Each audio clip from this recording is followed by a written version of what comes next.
Hey, what's up guys? Welcome to my channel and I am back with a new video. There's still a long way for Nokia to launch the new Nokia X100 handset, but leaks and rumors are already underway. And a few days ago, we have learned the battery capacity of the new Nokia X100 and it was 5500 mAh battery. But a new report suggests the Nokia X100 पे आपको दो तरीके का cooling system देखने को मिलेगा, एक है ग्राफाइट थर्मल पैड और एक है लिक्विड कूलिंग टेक्नोलॉजी जो अभी की स्मार्टफोन पे ज्यादातर इस्तेमाल किया जाता है। बेसिकली आप अगर आपका स्मार्टफोन पे गेमिंग करते हो या फिर किसी भी तरीके का मल्टीटास्किंग करते हो या फिर इसके साथ में आप अगर किसी भी ग्राफिकल कोई काम करते हो तो आपका स्मार्टफोन ज्यादा हीट हो जाता है। जब आपकी स्मार्टफोन हीट हो जाती है तब उसकी जीपीयू एंड सीपीयू से हीट निकलता है और ये कूलिंग सिस्टम और कूलिंग टेक्नोलॉजी उस हीट को एब्जॉर्ब करता है और आपकी स्मार्टफोन को पहले जैसे टेम्परेचर पे लेके जाता है।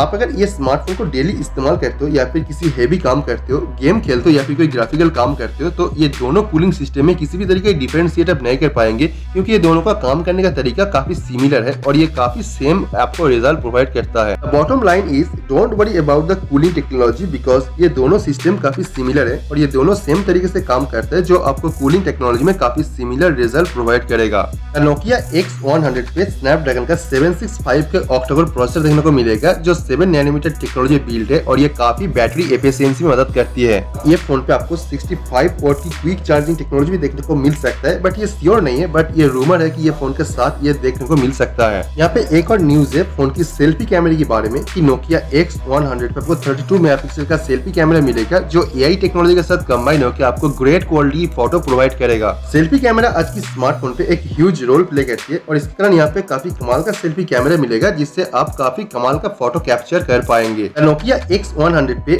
Optical type in display fingerprint scanner देखने को मिलेगा और ये पहले से काफी एक्यूरेट हो चुका है और ये पहले से काफी एडवांस है। जो ऑप्टिकल स्कैनर को पहले देखने को मिलता था ये उससे काफी एक्यूरेसी के साथ काम करता है। नोकिया X100 पे 4G एंड 5G ये दोनों नेटवर्क सपोर्ट के साथ देखने को मिलेगा और ये फोन के साथ एक चीज कमाल है कि ये कंट्री वाइज लॉन्च किया जाएगा, कौन सी कंट्री में कौन सी नेटवर्क अवेलेबल है उसके हिसाब से ये फोन 5G एंड 4G की तरीके से लॉन्च किया जाएगा। तो आप चैनल को सब्सक्राइब कर लीजिए और बेल आइकन को प्रेस कर दीजिए ताकि इसके बारे में जो भी नया अपडेट आएगा और जो भी नया न्यूज आएगा वो आपको मैं सबसे पहले इन्फॉर्म कर पाऊँ ताकि आप इस डिवाइस के बारे में सभी रिपोर्ट और सभी न्यूज सबसे पहले जान सके। So let me know your thought on this and I will see you guys tomorrow. Peace out.